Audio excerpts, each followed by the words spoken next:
Assalamualaikum warahmatullahi wabarakatuh. Halo teman-teman. Pada video kali ini akan dibahas mengenai permasalahan limbah di salah satu pabrik yang ada di Cianjur. Nah, apa aja sih? Yuk simak videonya. Permasalahan limbah yang akan dianalisis yaitu limbah cair dan bahan berbahaya beracun atau B3 dibuang begitu saja di kawasan Jalan Lingkar Timur Cianjur, Jawa Barat, yang berpotensi mencemari daerah aliran Sungai Citarum. Limbah tersebut perlu penanganan dengan segera, karena berdampak bagi kesehatan lingkungan. Limbah jenis IPAL tersebut adalah salah satu limbah dari pabrik tekstil di daerah Majalaya, Bandung. Nah, ini merupakan gambar di mana petugas dari Dinas Lingkungan Hidup tengah memeriksa lokasi pembuangan limbah IPAL di kawasan Jalan Lingkar Timur Cianjur, Jawa Barat. Sebuah truk kedapatan membuang limbah pabrik asal Bandung Barat. Dari informasi yang didapat, petugas patroli DLH atau Dinas Lingkungan Hidup Kabupaten Cianjur menciduk 3 orang yang kedapatan membuang limbah di ruas Jalan Lingkar Timur Karangtengah Cianjur. Ketiga pelaku merupakan sopir truk dan 2 orang kernet. Limbah jenis IPAL tersebut merupakan milik salah satu pabrik tekstil di daerah Majalaya, Bandung. Pelaku ini memasukkan limbah ke dalam karung dan diangkut menggunakan truk. Ada 16 karung berisi limbah sisa tekstil yang berhasil diamankan petugas. Dari Dinas Lingkungan Hidup sendiri telah melaporkan kasus tersebut ke Polda Jabar. Nah, sebelumnya teman-teman tahu nggak sih apa itu industri tekstil? Kata tekstil berasal dari bahasa Latin yaitu texere, di mana artinya menenun, yang didefinisikan sebuah kain yang dibuat dengan cara penganyaman atau penyilangan dengan 2 benang yang membentuk anyaman, dengan hasil akhir yang disebut dengan kain tenun. Kain tenun pun umumnya digunakan sebagai bahan-bahan pakaian, hingga akhirnya kata itu berubah menjadi tekstil atau bahan tekstil, yang didominankan dengan definisi bahan pakaian. Pengertian tekstil didefinisikan sebagai bahan yang asalnya dari serat dengan mengolahnya menjadi benang hasil pemintalan stapel atau serat pendek atau filamen atau yang disebut serat berkesinambungan. Lalu dilakukan weaving atau ditenun, knitting atau dirajut, atau dengan filling atau dipres agar membentuk kain yang dapat dipakai tekstil. Tekstil dibuat dengan cara yaitu pengikatan, penjahitan, dan penyulangan. Sebutan tekstil masih awam di telinga masyarakat dengan sebutan kain. Jadi, yang dimaksud dengan industri tekstil adalah industri yang mengolah serat menjadi benang, kemudian menjadi busana atau lainnya. Industri tekstil ialah salah satu industri manufaktur terbesar baik di Indonesia maupun di dunia. Dibandingkan dengan negara tetangga, industri tekstil di Indonesia masih kalah dengan negara tetangga yaitu Vietnam, yang mana negara yang mencetak penjualan atau ekspor terbesar kedua di Amerika.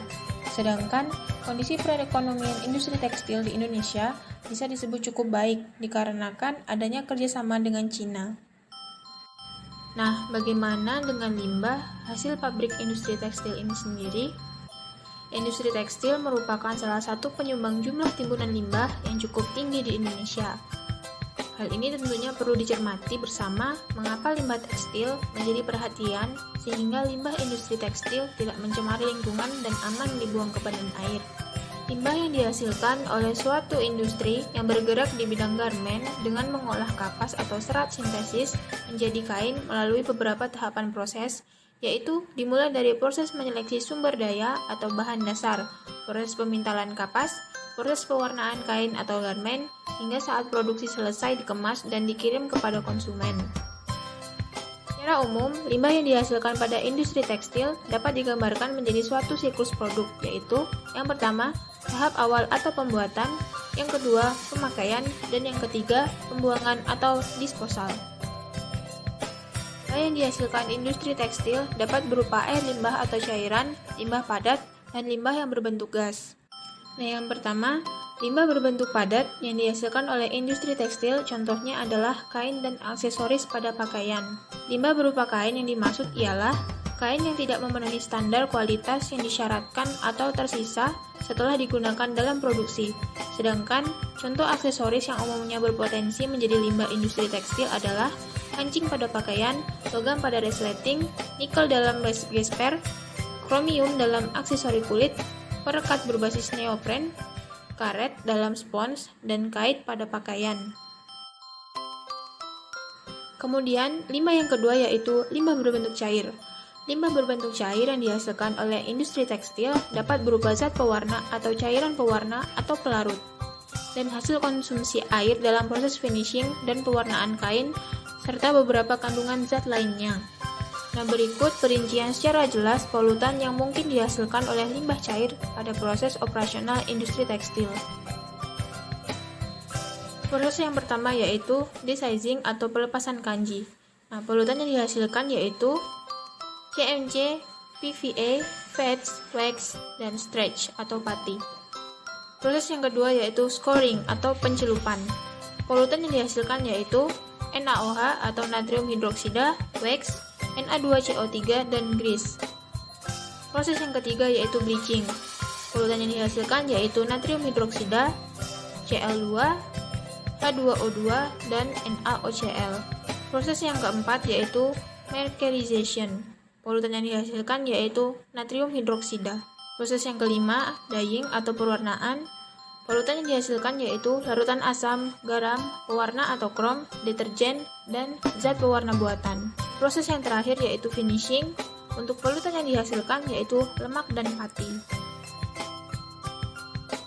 Kemudian limbah yang terakhir yaitu limbah berbentuk gas. Limbah yang fasenya gas umumnya dihasilkan dari uap mesin hasil pemrosesan pada industri tekstil. Residu gas pada mesin pengolah dan pembuangan pada insinerator berpotensi menghasilkan gas yang bersifat B3.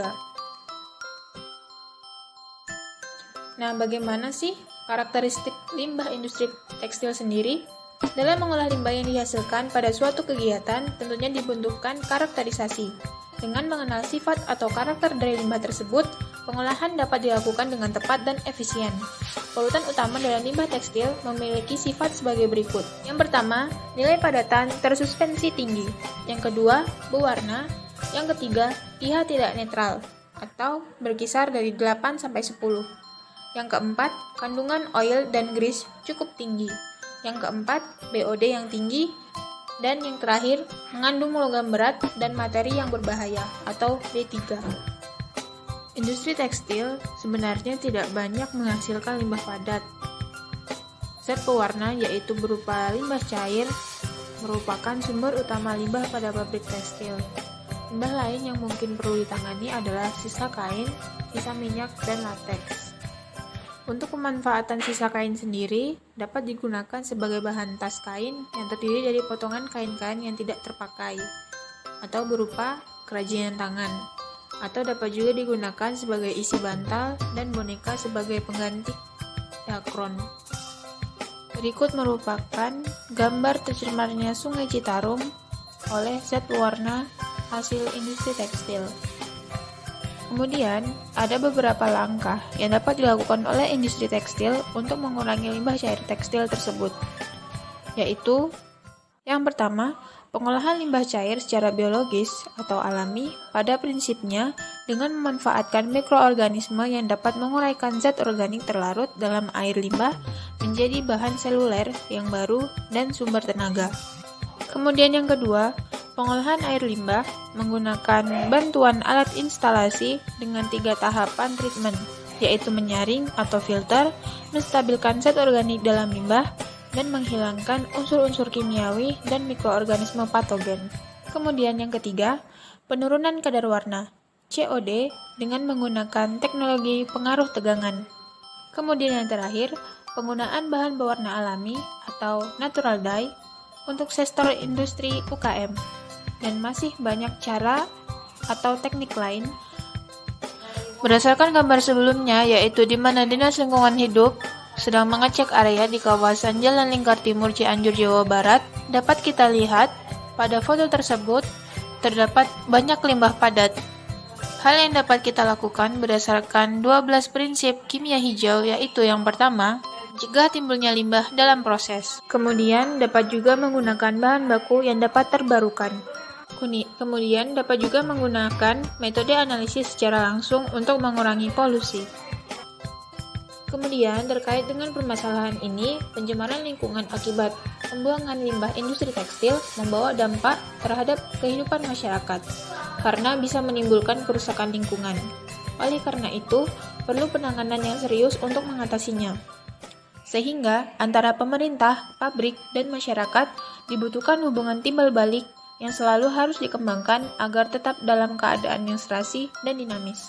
Untuk melestarikan hubungan tersebut, dibutuhkan adanya peran serta dari masyarakat, pabrik, maupun pemerintah itu sendiri.